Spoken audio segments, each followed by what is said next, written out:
this is a really fun topic, and it actually is literally about fun. Everything that I'm going to be talking to you about today is about creating fun in school spaces, and how creating fun in school spaces is a tremendous way to develop students' brains. So I said some of this was controversial. There are several conclusions related to this science which are not terribly controversial. They're very robust, supported by decades of solid empirical science. And here are a couple of them. First one is that the brain is highly plastic. And when I say that, I don't mean plastic like this plastic model in the picture.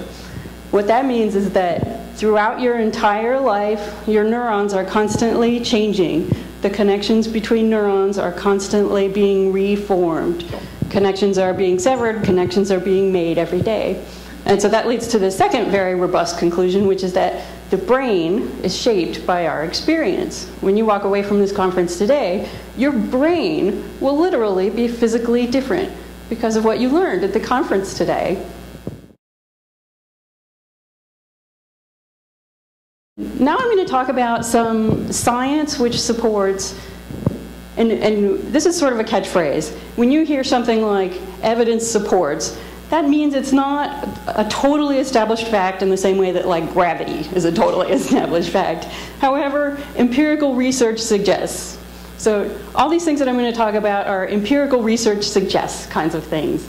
The first one is exercise, and this is actually quite a robust finding, namely that exercise is not just good for your body, it is very good for your brain. One of the interesting things that's recently been found out about exercise is that it literally can help you create brand new brain cells, neurogenesis.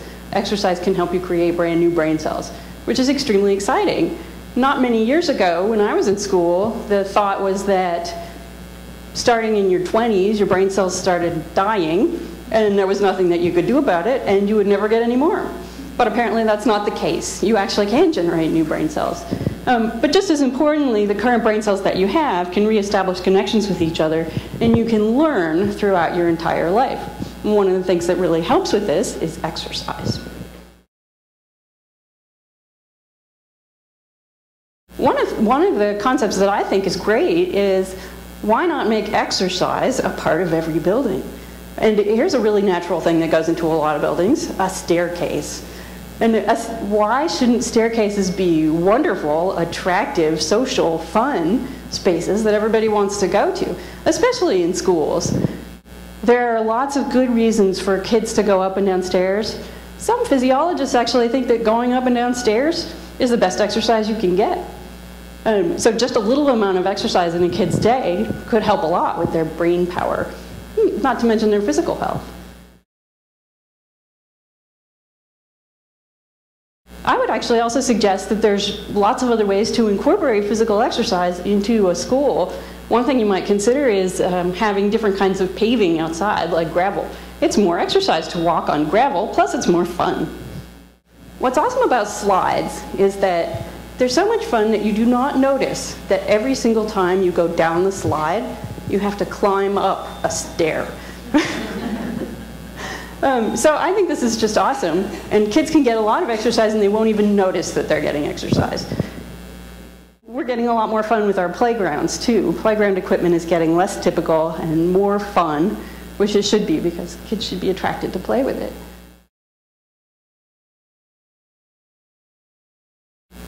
Next topic, and this is also extremely related, although maybe at first blush it doesn't seem to, and that's the idea that social activities are very good for the brain. And apparently it is one of the strongest predictors of, this is related, one of the strongest predictors of physical health is a strong social network. Apparently it is just as strong of a predictor as illness. So if that makes sense, that a person who has a strong social network is more likely to have a long life and a happy life and have better mental health.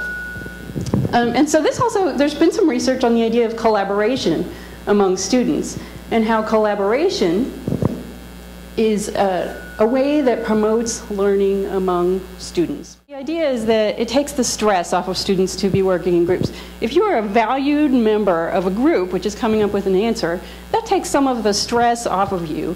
If you are a single person who's being asked to perform, say being asked a question and asked to come up with the answer, sometimes that can activate your parasympathetic nervous system, your sort of fight or flight nervous system, the one that makes you very scared and which can cause you to have negative feelings about learning. So we don't want that, and so collaboration has become a lot more popular. And from an architectural standpoint, something that I think is interesting is that over recent years, schools have started having all of these collaborative spaces. When I was a kid, the only space that had collaborative space was the lunchroom.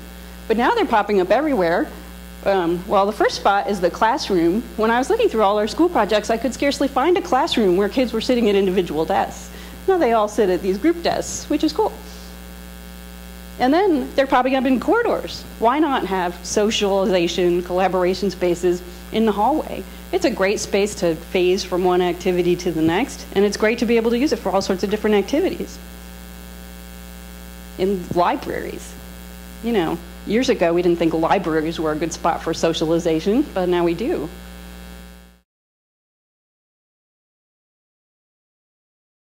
Okay, and lastly, there's a lot of research related to the idea of play, and play comes in a bunch of forms. And there's actually play that is related to social play, play that is related to objects, play that is related to exercise. And that's why I said that this entire presentation kind of revolves around the idea of play. And one of the factors in play that we think about with architecture is the idea of enriched environments.